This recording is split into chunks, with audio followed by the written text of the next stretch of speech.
Okay.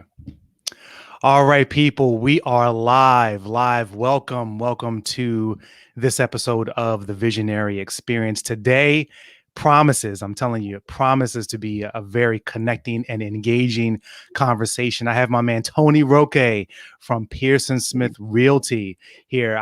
We were just talking, and let me tell you something. Just the conversations that I've had with Tony have been truly amazing and truly just connecting. And what I mean by that is that Tony is one of the most real, authentic, genuine people you are going to meet as a person, and definitely in the real estate industry. And I'm going to tell you now, I would definitely highly recommend him. So, Tony, welcome to the podcast. How are you today? Fantastic. Just like I answered it before. Remember, we talked about that. That's Thank you, right. Brandon, man, for having me on. Last week, we had a Exactly. great conversation. It was, maybe now today we can actually, send it out there, to see, see what, maybe we can make a difference in someone that's listening to this. And, but yeah, just like when we started the show, when someone's asking me, how are you doing? Everybody says good, right? I say fantastic. Like I said before, we wake up in the morning and that's just fantastic to begin with. Right. So, but yeah, being in real estate, I'm with Pearson Realty, and the market is kind of bizarre. It's strange. It's all new. So there's been a lot of seminars out there about this is what you need to do through a pandemic. No one was here in 1918 to really know what really came about. Right. And technology has just taken us in so many different directions and it's so fast that there is no answer. We just have to flow with this wave right now and provide the best truthful customer service we can to our clients, not just say, well, you need to pay for this and you need to pay this much for that. It's scary, it's the largest purchase you'll ever make in your life. So, right. and it's kind of where we're at with that, with the industry right now. And I believe in patience. You have to be patient, man. You have to deliver that patience mentality to your clients. This whole thing of, we're rushing to put a bid on a home and pay $100,000 over asking, and then being able to walk away and say you won, that's a short-term win. And I believe it might be a long-term loss for your clients, where in about 5 years, we may find ourselves having to regain. This was wrong. You see what I mean? It's something that we don't know. We really don't know, and like all these seminars and everything, and people are just looking for answers outside, and sometimes they'll never find it. You have to find it from within. Your results, if you don't like your results, you have to change you, because they're your results. You see what I'm saying? You can't change your environment. You have to know your inside, and what are you going to feel comfortable with, and the way you feel comfortable is the way you're going to deliver it. I mean, it's and success is subjective. Success is not because of how much money you have. Success is, know where you are, know where you're going, and moving in that direction. Every day you move in that direction. Yeah. Is it speed, how fast someone does it or whatever? That's great. And we don't support each other in this, we really don't. My speed may be different than someone else's speed, but that's how I see it. It's setting up, know where you're going, know where you are, know where you're going, and then moving in that direction. That is success. You see all these seminars and all these, apps, and, you go into the YouTube and I go to YouTube quite a bit because I like to travel the world through YouTube, and, there's a lot of people doing vlogs out there, but, always pops up, click on here. You can make $1 million selling Amazon. And well, that's your success. It's your result, Right. Right. People need to find it in themselves. If you don't find the result, find who you really are, because we're not, we don't, we really don't, we're really not, we're here for three different, we're three different things. We're spiritual, we're intellect, and we're physical. And 95% of what we do in society is a physical. We're reactive. We react to things. We don't really, and there's one thing that I heard a while back that kind of, I kept it in my mind is, no one is lazy. I don't believe in the word lazy. And I started really thinking about that. And I said, yeah, lazy, it doesn't exist. When people say, oh, he's lazy, or she's lazy, or he's lazy. No, they're not. They just haven't found what they're looking for. They haven't found their passion yet. They haven't found themselves yet. They don't know who they are yet. They haven't figured out what they want to do. The day a person finds out what they want to do is the day you are finally moving forward, but nobody is lazy. We all have the mechanism. We all have the triggers to make us move forward. Some people haven't found it. So, it's about finding who you are, I think, and basically from there, the rest is history. And it's your results. They're your wins. They're your losses. They're no one else's. Don't let the environment come in. We're used to having, mom, dads have always told you, you can't do this, you can't do that. We can do anything. If in your household growing up, they spoke 10 languages, you would learn 10 languages. Right. We are capable of anything. And we just don't realize it. It's all right here. The stress is huge. And we do that to each other. We don't support each other like we need to. There's a lot of keyboard warriors out there. You see them. And they're attacking people through the internet, the social media. The bullying is really strong, especially with kids. Even in the adult world, in the corporate world, you see that happening too. I call them the somewhat the little kids that never got picked, that kind of want now to back at you. And we just need to, we need to support each other, and especially in these times, we really saw those in the last year who are truly those you can rely on, and then truly those that don't. I call it, it's sad to say sometimes, but the trash sometimes leads itself to the curb without you having to take it out. And 2020 really showed that for a lot of people, realize that too, whether they're immediate family or whether they're friends or anything. It's all in general. It's everybody. We're human beings, so. But yeah, it's real estate is interesting. We have to ride the wave. I've told a lot of my clients, go take a vacation, go relax, enjoy. This past year was very stressful for a lot of people. We'll regroup again. The market will stabilize. The things will start coming around. We may hit a lower point, but we'll come out of it. Dropping 200,000 above asking price on any property, I think it's a long-term headache for any client.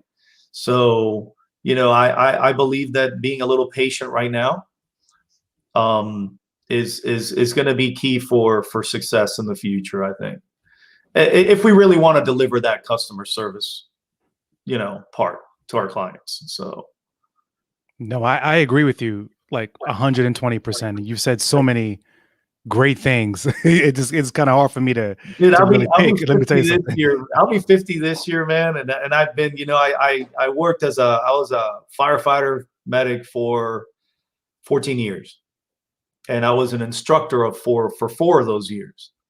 I taught, water supply. I taught incident command. You learn how people, you actually brought in these new recruits from it as an infant, basically. and you turn them into these, you build these machines out of them, because you become a walking machine when you're a firefighter, and all it is a mind. It's all in the mind. If you understand your equipment, you understand how it works, it'll just make you that stronger. And it's all right here, made tons of fires, saw a lot of bad things, in the years I was on. But, I slowed down the game because I had done it so much. And a lot of people in this industry right now want to speed up the game. They want to get there real quick. Got to put an offer, got to do this, got to do that. And I'm like, well, if we step back and we see what's going on, I think you're going to find your answers, and you're going to find your answers for you. It's not going to be, I'm not finding, that I find my answers, you find your answers, and so on and so on. And I learned that because when I was a captain, and I'd show up to the scene of a burning home, I had deer in the headlight looks from other guys. And you'd have to regroup the guys and say, hey, it's burning. This is what we need to do. If you slow down, you will be much quicker, and knowing what needs to be done. And it's just like Tom Brady. A lot of people, poo-poo Tom Brady. He's the oldest quarterback in the NFL. He slows down the game so much. It's not that he's picking apart defenses. It's just that he's seen it all. So a tight end doing an in route is like playing in the park to him. Now you're speaking my language now.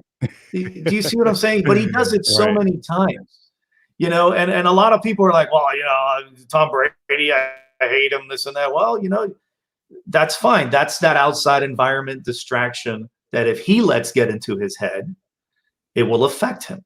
And that's what we need to learn too. That's never going to stop. That distraction is the same whether it's Tom Brady at where he gets, a million tweets a day or whatever it is, telling him how horrible he is for leaving, how amazing he is in Tampa. It's all about where you place yourself, and it's all right here, man. It's 8% in your brain. We are capable of so much. I mean, you look at everything, man. We've gone to the moon. People have played golf on the moon in the early 70s. I mean, that's what I'm saying. I mean, we're capable of so much, but we don't. Our environment, we stay trapped in it, and we don't support each other, and we don't listen to each other, which is another thing too. Is everybody has a story, and not everybody is, everybody's got their headaches, so it's just something to, something that I kind of, in this past year, you really realize that, I lost a family member to COVID. And I had many mixed feelings about COVID, many mixed feelings, it starts off to your health. It's pretty obvious, the elderly were getting it and dying, and then the young don't. Well, that means the elderly, they don't get a lot of vitamin D. They don't get a lot of sun. They don't go outside a lot, afraid they're going to fall. I get it. Where you have kids they live outside. They're healthier. They bite bark on the trees. They do everything. You know what I mean? I mean, we did it as kids. So, there it is. So it's a healthy thing. Yes, it's a stronger virus, but it's a health thing. Okay, we got it.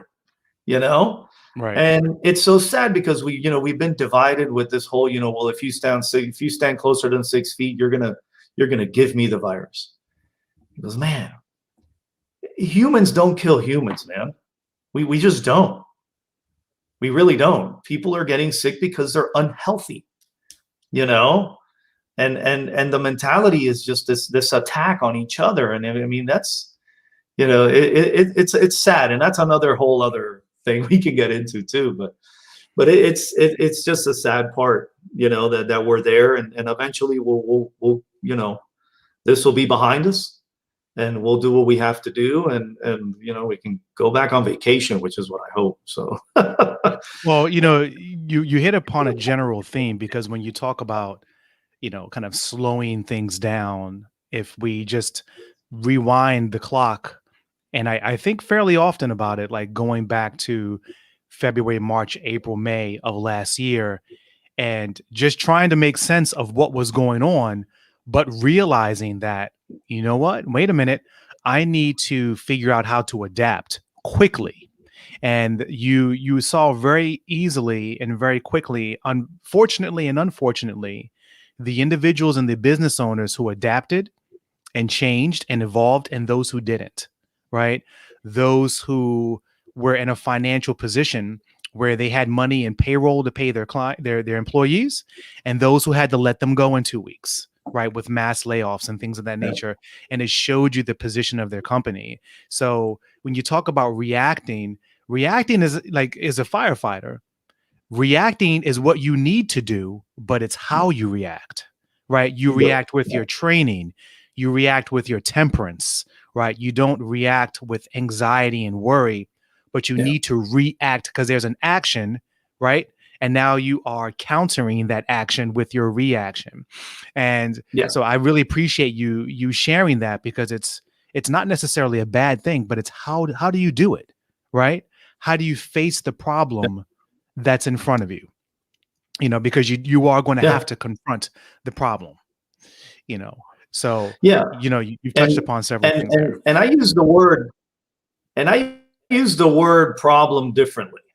Okay. I had an agent last year in March call me up. We were getting ready to close on a deal, and he calls me up in a frantic. Tony, we have a problem. And I said, well, hang up the phone and call 911. I mean, if you have a problem, dude, a problem is a heart attack, stroke, cancer. That's a problem. That's a major problem that you have to, find a solution to. No, this contract needs this addendum, and we need it right away, and we should have done this yesterday. Well, that's an issue that you and I can resolve right here, and we can move forward. A problem and an issue, two completely different things. And he didn't like it when I said hang up and call 911. He was all frantic, and I was like, man, you've got to relax. Call me up. Hey, we've got this issue. We're going to resolve it. 1, 2, 3, done. A problem is when, oh my God, I can't breathe. I have a heart attack. I have a stroke. I have cancer. I have diabetes. I have all these major health issues or whatever, something you can't really, or you don't have a hold of sometimes. Right. That's a problem. Well, you know what? I'm so glad you said that. In fact, Anton, go get my rant hat, because I'm about to go on a rant about this really quickly, because let me tell you something. Let's do it. I want to see the rant hat. Where's my rant hat? So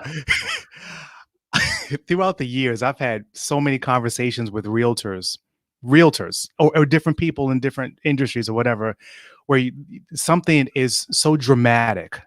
You hear the sigh, oh my gosh, I've never, and this and that and the other. It's an obstacle. It's a challenge. It's an issue, something to be dealt with, removed, right? And as a mortgage lender, let me tell you something. If I saw everything as a problem, I couldn't be in this industry. I would kill myself because of stress, because of the lack of health, because I'm not approaching it quickly.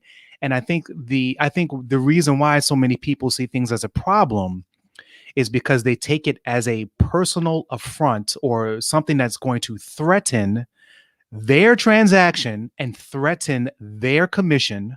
Let me just be honest about it. And threaten their relationship with their client. It's a threat where you're looking at it from the wrong, you might be looking at it, but you're looking at it from the wrong perspective. So if there's an addendum that needs to be taken care of, we have a deal right now as we speak that is closing tomorrow. And we had to speak with a regional underwriter about a challenge, about an obstacle with regards to a client that we have been working through, but that is our job, to work through it, because we weren't seeing eye to eye with the underwriter. And at the end of the day, the way that I always look at it is that we're going to help this client and her son and her mother to get into this new home. And all they need to think about are paint colors and moving in furniture and enjoying their summer, right? It is our job to handle it. And then at the end of the day, we've reached our objective because we've given fantastic, right, service to our client. Sure. Now, Yeah. the flip side of that is, when I'm always preaching to my processing team and I'm preaching to myself in the mirror is I don't want to have unforced errors like in tennis. Like I don't want to have something come up that I should have seen that I could Yes. have prevented. But if there are things Yeah. that we can't prevent and there's issues and challenges, then we handle them and we see the big picture at the end of the day. And people are happy. Yeah. And listen, between you and I, I'm sure we felt many people purchase homes. And if a person closes a day late in a year, they don't even remember. They don't care. They don't care. Yeah. Like their whole life has been different and changed. As long as you've given them a great experience throughout the process, you've connected with them. You talked to them. You let them know everything that was going on, and they knew. Okay, Tony's got my back. Deal's going to close. We're going to be in our home. Yeah. You help people to see the proper perspective on it and not view something as a problem or an issue, that's going to, in your terms, burn the house down. Oh, exactly. So it's not doomsday. It's No, not. it's not. Everything is resolvable. It Everything really is, is. and everything has its But So I appreciate you sharing it. So let's talk a little bit. You mentioned, there's kind of the three facets to people. And I think that's important for us to really see, especially as we're kind of, God willing, coming on the tail end phase, several months, years, whatever, this pandemic. You said the spiritual, the intellectual, and the physical. And I think that's so important that we, as a society, really try to take care of ourselves holistically in those areas, because in real estate, one thing that real estate really does is it does teach you about yourself, because you have to communicate with a variety of different people who have different expectations, different communication styles, and you have to be able to connect and empathize with them. So I guess my question to you in this area is, what have you seen work, for you personally, with regards to combining the spiritual, intellectual, and the physical that allows you to connect so well with your clients? Better myself as an agent, be more well-rounded when it comes to not just a transactional part of this, right, but everything else. I know HVAC units. I know water heating systems. I know how to see issues on a structure. I know how to see bad windows, old roofs. I can tell you a new roof, what year it is by looking at stuff. And I think that's in general, as I think agents need to reinvent themselves. It's not about walking in there with a pretty car and just opening up a door and saying, I'm just going to make a deal for you and write contracts. We've got to be more well-rounded. Our industry is changing all the time, and to be able to walk into a home with a client, and I can walk into a mechanical room and say, this AC, this was not done correctly. This is going to be an issue. This water heater is old. This is going to be an issue. The roof is old. The roof is fairly new. Things like that. You can look at foundation. Walk into a lot of these basements and make sure, hey, was this laid correctly? This is not settling correctly. These could be future issues for my clients. And to be able to study that, and go in, and then obviously, of course, you hire your inspector afterwards, and he's the licensed one. And, you go through the transactional portion of your process, but to be able to provide just that much more to your clients, and I've had the knowledge. I've done remodeling when I was in the fire department, and I've worked with a lot of these components and all these features. I know what we're looking for a home. You can put a beautiful paint, but if there's mold, you can smell it. You can still smell things like that. The fire protection systems in a home. Do you realize this is something too, is that a lot of people for many years used to think that when you walk into a home and you see the discolored smoke alarm, have you noticed that? They're like yellow. Yeah, I've seen some. Yes. Okay, now the smoke alarm is that mechanism, that feature is designed to change color after 10 years. It's basically telling you that I'm going to get real ugly so you can change me because I don't work anymore. Right. You know, that's basically what it's doing. So when people think and people say, oh, they've smoked in this house. And I was like, what makes you say they smoked? You don't smell smoke. He goes, well, the smoke alarm is yellow. Isn't that from smoking? You know, and I go, no, the smoke alarm is designed to do that. That material that it's made out of, after 8 or 9 or 10 years, you'll start to notice, you'll see it in your home too. You know, why is it yellow? It's ugly. So it's basically telling you it's coming to the end of its lifespan. It's a great point. And you need to change it. Yeah. Mm-hmm. And, you know, they're easy to change. And that's what I tell everybody. Goes, no, they didn't smoke in here. That's not working anymore. Those things are they just have a lifespan. They don't last forever, you know? So, you know, little things like that people don't understand. The same thing with carbon monoxide. Everybody says, well, I'll just buy a carbon monoxide combination with a smoke alarm and put it on my ceiling. Carbon monoxide is a heavy gas. It's odorless. It kills thousands of people every year. Okay. And it's a low-lying gas. The key thing to that is to place the ones that you buy for your outlets closest to your mechanical rooms, because it's only 16 inches off the ground, which is basically by code is where your outlets should be, you know, especially out here in Loud. And you place one of those and it's low lying. So if anything seeps, any carbon monoxide seeps through that, it'll detect low lying before it gets up to the ceiling. When it gets up there, it's so concentrated in a room, you may not wake up, you know? So that's one feature that I always tell people, it's pointless to buy a combination. It does nothing when it's up there because carbon monoxide is a heavy gas. It's going to find the lowest point. And we all have, you know, furnaces that run on gas. You know, we have water heaters. You know, I mean, we're a very heavily, you know, not like in Florida. Florida, everything's electric. So you're not going to have that, you know. But up here, we utilize because it's just cheaper, you know, to have that offset, you know, in the season when it's cold.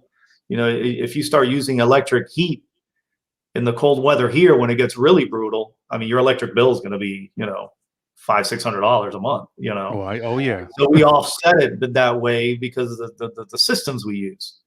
But the systems can also work against you if you don't know what you're seeing and doing, you know. So I always, you know, I get my clients, you know, and this is out there, you know, if we got agents watching too, you definitely utilize it. It's a safety feature that you can basically take to your clients, you know.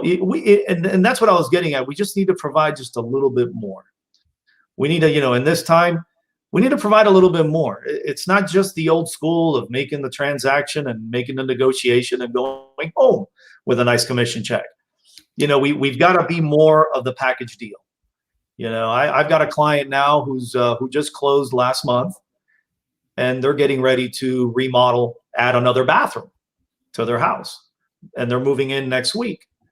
So I went in there before we got a contractor. I looked at it. I said, wow, the bathroom you're building is on the opposite side of this wall, and there's a bathroom on the other side.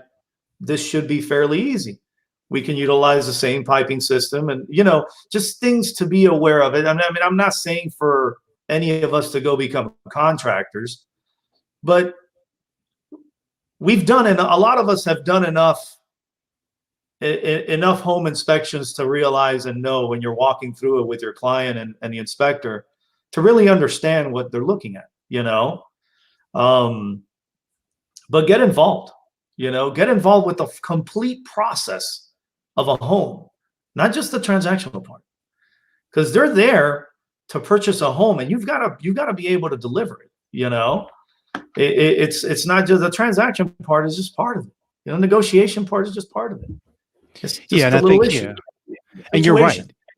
Over the past few years, you know, for individuals who've listened to podcasts, you're reading, you know, within business and leadership, they talk about, you know, relationship or being relational versus being transactional. Yeah. And let me ask you this. I was listening to a podcast the other day, and it really did make me think this podcast just reviews different businesses. And so one of the guys was talking about how Well, there are apps now and different ways where it changes banking. Banking has been changing over the past few years, so several years. Yeah. Where he said, yeah, he said, and he just said it very objectively, just as a matter of fact. You used to walk into a bank, you used to say hi to a teller and this, that, and the other, and and that's how you did your banking. He's like, I haven't walked in the bank in 5 years. I just pressed this, that, and the other on my app, and things are done. And it literally just made me think, well, you're just taking all of the human interaction out of Yeah. something. So does that necessarily make it better? The question's Yeah. out there. And so my question to you is, do you feel that what has been going on now pretty much for the past 4 to 5 months, do you feel that it is or could be changing the culture of real estate because transactions are happening so quickly and buyers are just getting in and they're putting money down like that, and there's not a lot of the relationship, there's not a lot of the cultivation that would normally take place in a normal market? Do you think that that's changing the culture of real estate or has the potential to, for the negative? I totally. We always have to continue to provide a little bit more in our Right. own way. We all have our own, the way they did it 20 years ago is just different now. You used to have to deliver a piece of paper to your client to go get it signed, and you'd be traveling all over town. Now it's just, a quick thing. You're right. The process is a lot quicker. How do we justify the 2.5 or the 3% commission? Right. No, I totally agree with you. Clients are not. They're not going to learn everything about transactions. You can sell your own home if you wanted to, I guess, right? Where do we come in and learn how to really take this to the next level? Besides the transactional part, we got it. That's an attorney world. That's what we got to do. That's how it is. They handle that part. But how do we make it more? We're physically there. There's got to be something in the physical and intellect world and spiritual world that we can help these clients. Remember, we go back to that spiritual, intellect, Right. and physical. And Right. and we're locked on the physical, you know, but there's more to it. How can we provide that extra intellect and spiritual part of buying a home? And I think learning more of the home. You see what I mean? Learning more of what you're looking at when you're walking in there. Who built that home? Do your research before. When was that home built? Yeah, we see all of that on the MLS. I get it. Mechanisms do they use? What's entailed in this home? And I think that little bit more. I don't have the answers for the future, but that's what I do for my clients. I immediately go and I geek out in that mechanical room and I tell them, this is no, this is good, this is bad. You're going to have an issue here. You're going to have an issue there. I see discoloration. You probably had a leak here. A lot of agents don't do that. But, and then some agents will say, well, that's a liability. You can't just say this and that. No, I'm telling you the truth. You see what I mean? Right. There's that spiritual part of it. Let's step away from that whole physical, transactional legality stuff. Be human about it. If you see something that doesn't look right and you don't know about it, call somebody. Call another agent that you think may know. Work together as a team. We need to support each other. It's not about, well, I'll go out there if you give me $100. No. Dude, give me a call. If it's right here, man, no problem. I love that stuff. We don't do well in helping each other. And in turn, that the client sees that too. Right. When you show up to these houses and you got people waiting outside, agents don't even acknowledge each other. It's all like, well, you're against me. We're the enemy. And I'm going to win and you're going to lose. And, it's like, I'm like, hey, how are you? Who are you with? Some of them are shocked. Whoa, you're talking to me. Right. No, we hey, you're going to like this home. This is a beautiful home. Here's the key. I'm going to put it back in the central lock. It's a gorgeous home. Enjoy. Boom. And we're off. You have a lot of, we need to come together, man. It's the only way we're going to grow. And that's the only way you grow, period. The same thing with a corporate job. These massive corporations, they spend 60% of their revenue and profits on employees, payroll, and benefits, everything. And they know everything about the widget they're selling, but they know nothing about their employees. You see what I'm saying? You know what I mean? They know nothing about their employees, and it's 60% of their cost, their overhead. Right. And it's you need to change that. If you take care of your people will take care of you. That's exactly right. Dude, it doesn't fail. That's so true. So, I think we need to do a better job in really providing a little bit more. We really are. Right.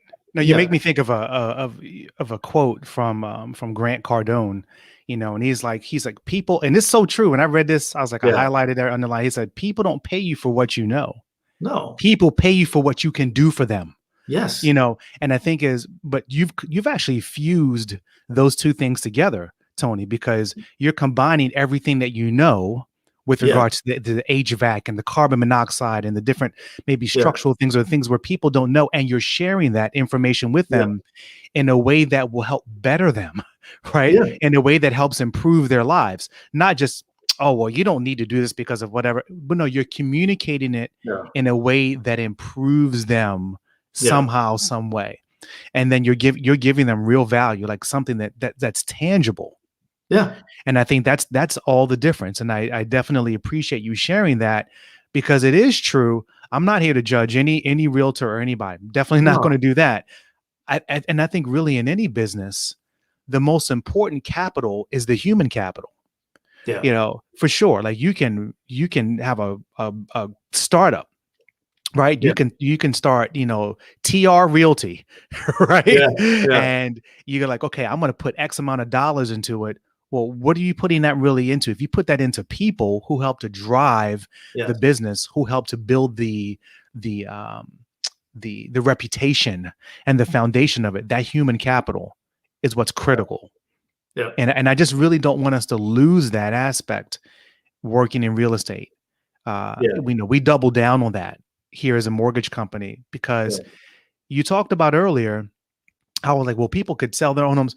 It's so funny, like on a much smaller scale, right? If you kind of look back, was it 15 years or whatever, when eBay started, right? You have people selling trinkets and small things. And that's grown and grown and grown so much. Well, yeah, people can do that, and they can probably prove, and they have been very successfully doing that on their own. But what happens when you have a $300,000 to a $800,000 transaction?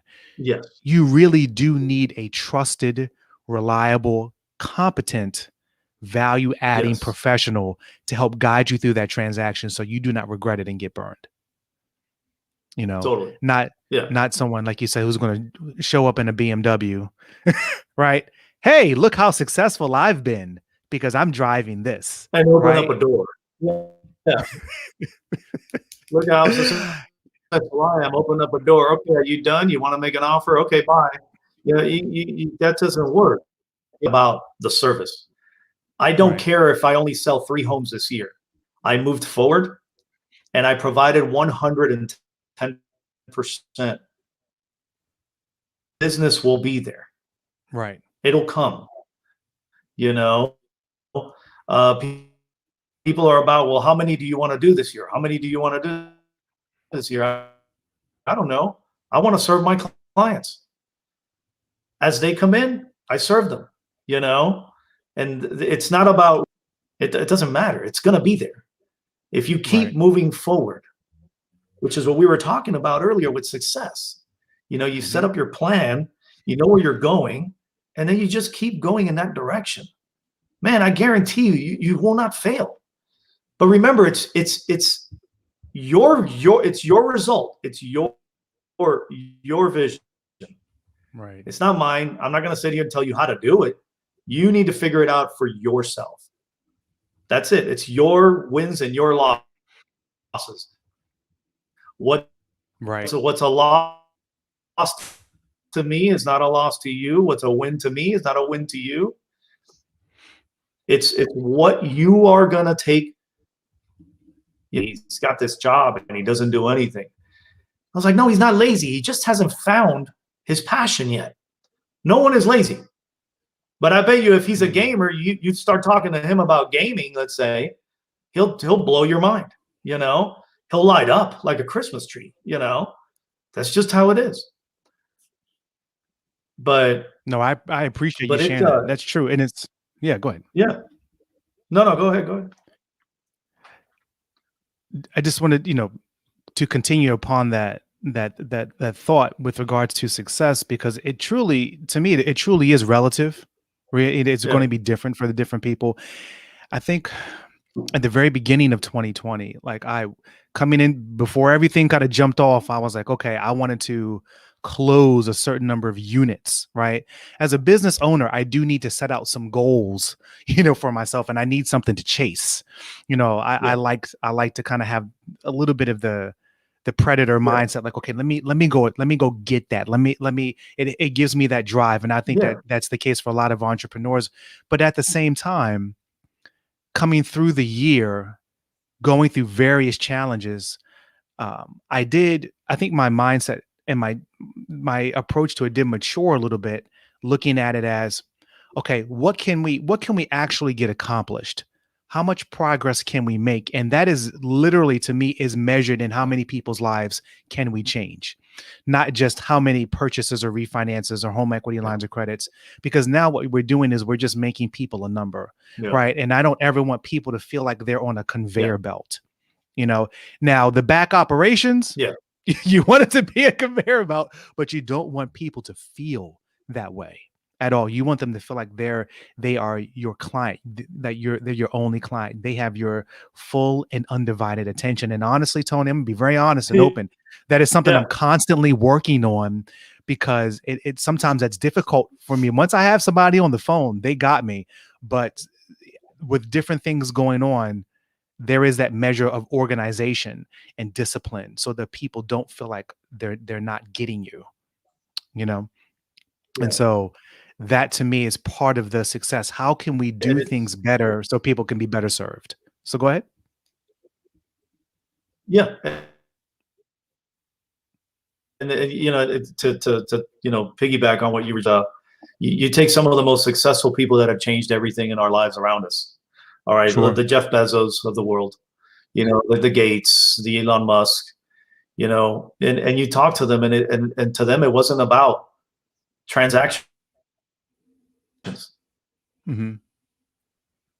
Their mind was on high speed to the thing about how much money I'm going to put in my pocket.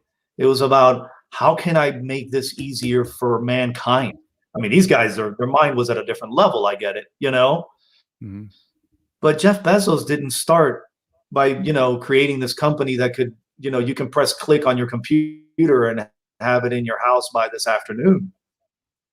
That's an incredible machine. He started off because his wife was a night reader. And she, her vision, because kind of straining her eyes reading a book. And he came up with this Kindle. Right. So there was some type of Amazon, there was some type of challenge there. Yeah, you can have multiple books inside this one tablet. And he was, and that's what he started selling it. And then there were books in there. And, people have this business model where it starts off, as a round circle here. But, that business model is going to take you over to somewhere else, and it'll be a triangle. And then it'll evolve and it'll go back to a square over here. And you have to be ready to make those changes. Because if you're not, I mean, you're going to fail, and you need to constantly be reinventing yourself. Yes. And that's where, constantly, this constantly changes. Well, that's not the way we used to do it. That's not the way. It doesn't matter. Right. That's the way I do it. You see what I'm saying? That's my result. Someone else has a different result, has a different direction, but this is my result. It's successful to me. I'm moving forward. I've set my plan. I've got my goal. It's my result. You have your result. He has his result. She's got his result, her result. That's how it is, and you look at a lot of these seminars about, you look at podcast seminars about how to, you're going to be amazing, this and that. And you pay $200 and come to my seminar and be an amazing this and that. If you don't, nothing from the outside is going to change you. You need to change it from the inside. Great point. That way you'll have a different look about it. You know what I mean? And it starts from you can't just show up to a seminar and go, man, I'm gonna leave here looking like Superman. I'm gonna make $1 million, and then they go home and like, what happened? Well, your inside, your mind was not right to begin with. It starts yourself. It's I was getting ready to go into one here and I forgot, but yeah, it's when you read a book. Some people say the second time you read a book, you get something different out of it. Have you heard that before? Well, I have because I have. You have? Okay, well, I'm gonna change that for you. Okay. It's well, let me back it up. I don't necessarily get something different. I get something additional. Okay. So, right. Okay, you get something additional. Right. What if I told you that it's not that you found something additional, it's that you have changed? You have changed. Do you understand what I'm saying? If you look at it differently, it's like the cup half full, half empty type of thing, Right. Look at it differently. It's you have changed. You're changing.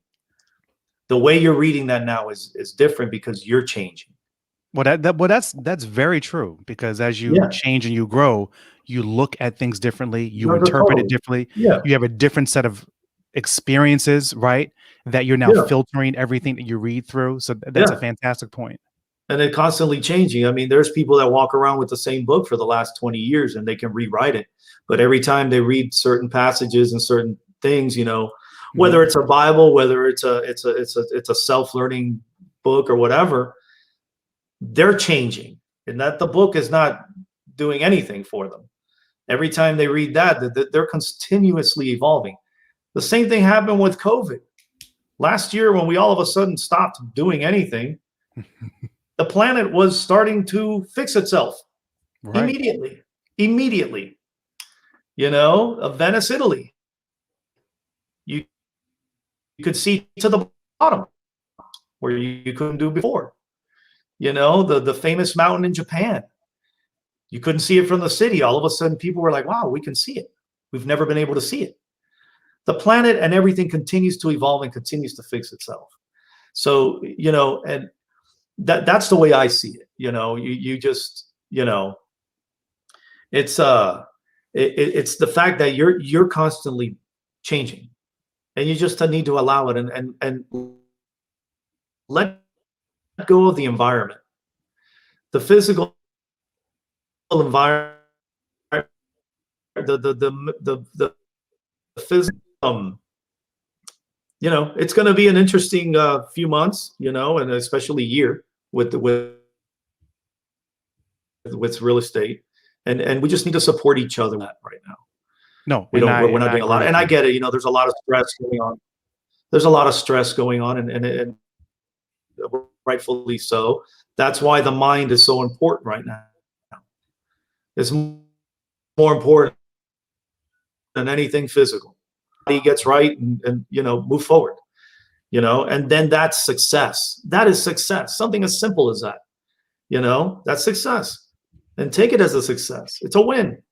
Keep going forward, motivate yourself. You look at other people's successes and congratulate them. Man, that's great. I do that all the time. I spend my whole day sometimes looking at all my colleagues, and I'm like, man, congratulations. That's huge. That's awesome. We need that. Some people need that, and I feel we need to be there for each other, and we're all there for each other differently. So but no, I appreciate you sharing that, and I think that's actually a great way for us to. It's interesting.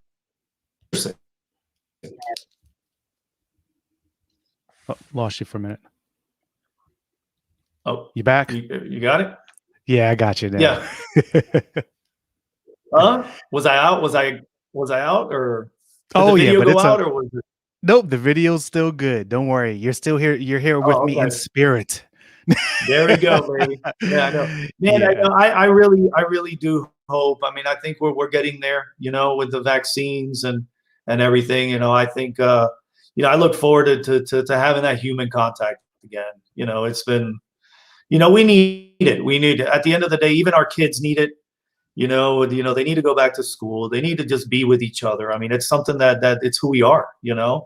Ultimately, the bottom line is, the relationships are done in person. We can have all the technology in the world, but man, I mean, shaking someone's hand is still the best method of creating a relationship. Yep. I agree with you So, 100%. It's but we need yeah. that. We need Oh it. yeah. So, and in fact, on Yeah. that point, we're going to go ahead and end off. And let me tell you something for everyone listening here on Facebook Live and anyone who listens to this podcast. If you want a realtor who is going to give you that value, who is going to share his knowledge with you so that you can better yourself and better your family in your real estate transaction, someone who values authenticity and values being genuine, just rewind the tape and listen to all of this. Tony Roque is the man for you. I can promise you that, in making sure that your real estate transaction is one that's going to be a fantastic and memorable time in your life. So, Tony, Well, how can people get a hold of you so that you can help to transform their lives as well? you know what? Something as simple as find me on Facebook, Tony Roque. Facebook. There I am. Okay. Yeah, just go to Facebook, friend me, ask me any questions. I still find that to be. I mean, I'm old school. I guess Facebook is old school. Mhm. Is it? Would it be considered old school? Facebook? Wasn't This it is back in Facebook Live. 2009? It's I been don't more think than so. 10 years, right? I don't think so either. I'll be 50 Yeah. this year, and to me, I I still utilize Facebook. It's a great system. If you You'll look get at to its know me stock there too. price, if you look Friend at me, Facebook stock ask me price, it's not questions. old school. You see pictures of me. Right. No, it's just another Say it form of again. Oh, you broke communication. up a little bit. No, I'm saying it's just another form of communication. That's all it is. Oh Yeah. yeah, yeah. It's another form. Yeah, yeah. You can find me on Facebook, and we Okay. probably, if you're around the area, we probably have mutual friends, so Yep. it'll be easy to find. Um, but yeah, Facebook is the best way to reach me. Ask me any questions. Okay. Definitely, I'm here to help any one of you guys, and anything I can. I mean, seriously, anything regarding a home. It's not just the buy and sell and invest, but it's anything regarding a home. Ask me any questions. Safety wise, fire protection, foundation, you name it. So find me on Facebook. It's pretty easy, and reach out to me in the messenger, and I'll send you my number and stuff like that too. And I'll put it in the chat box too. I think here in a bit. I think would the chat Okay. box, would they be able to look at the chat box afterward? Is that No, but what's something they also could going to do? happen is in the podcast, we have notes that are placed in the podcast, and I'll make sure to have your contact information Okay. there for people who want to reach out to you. So we will have the Well, Facebook, the Brandon, man, email, the phone number. I gotta tell you, this has been amazing experience. I've Agreed. I've done very limited few of these. I did some of these, but it was how to teach firefighters how to put a hose back on an engine. So, but yeah, I know this was back in the day, but this has been, this is different, and we're evolving. And thank you so much, Brandon, man. Like I said, I look forward to maybe we could do this live one day where we've got an actual audience in front of us, and bring in more people, and really take our industry to the next level, and create this nice. It's a package.